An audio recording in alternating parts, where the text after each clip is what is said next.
hello नमस्ते नमस्कार सम्पूर्णमा आज चाहिँ म चाहिँ नेपाली पसलमा गएर पानीपुरी धेरै खानु लागेर पानीपुरी लिएर आएको चाहिँ पानीपुरी मसला आलु चाउचाउ अनि म चाहिँ यहाँ आलु बसाउन आँटिरहेको छु अनि यहाँ चाहिँ आलु बसाउँदै पानीपुरी फुलाइरहेको छु यहाँ चाहिँ मैले जताकै पनि पानीपुरीले चाहिँ नछोड्ने क्या पाक्दैछ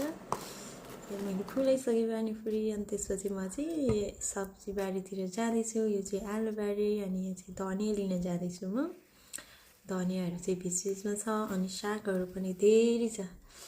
आलु अनि यो चाहिँ बेथेको साग अनि अर्को के को साग थाहा भएन आलुहरू चाहिँ यति धेरै सप्रेको छ नि अनि यहाँ चाहिँ मिन्ट छ बिहान बिहान म मिन्ट वाटर खान्छु अनि मिन्टहरू चाहिँ यस्तो राम्रो भएर छ अनि म कटिङ गरिसकेँ अनि आलु पनि पाकिसक्यो अनि मैले केलाउँदैछु नेपालको यहाँ धेरै आउने है नेपालमा हुँदा पनि मैले कति धेरै पानीपुरी बनाउँदै खान्थेँ क्या झोल बनाउँदैछु मैले अनि कसले पानीपुरी मनपर्छ म त लास्टै मनपर्छ पानीपुरी तर बाहिर चाहिँ खान्न पाइनँ भने मात्र खान्छु अनि प्रायः चाहिँ म चाहिँ होममेड नै गर्छु बनाउँछु मैले पानीपुरी लाग्दैछु तयार गर्दैछु खानलाई को खानु भने आउनु है म एक्लै भएको छु साथी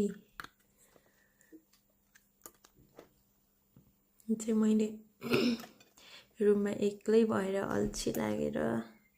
के गर्नु काम पनि छैन है खानु पनि अल्छी लाग्ने पानीपुरी बनाउनु भएर तर अल्छी नलागेर छ लु खाऊँ न अब सबैजना यतिखेर चाहिँ भाइ र नानीलाई धेरै मिस गरिरहेको छु हामी काठमाडौँमा हुँदा पनि कति धेरै बनाउँदै खान्थ्यौँ क्या जिस्काउँदैछ तिनीहरूलाई सम्झेर आनन्द आयो आज चाहिँ सुकुन मिल्यो यहाँ चाहिँ पानीपुरीहरू पनि खासै नपाउने क्या नेपाली पसलै खोज्नु पर्ने रात छ अनि म नेपाली पसलमा गएर हिजो ल्याएको थिएँ भाइ र नानीलाई जिस्काउँदैछु मैले उता हुँदा यसरी नै खान्थ्यौँ नि त अनि कसले छिटो खाने कसले धेरै खाने भन्ने थिएँ अनि यहाँ मैले जुस पनि खाँदैछु पानीपुरी विथ जुस अनि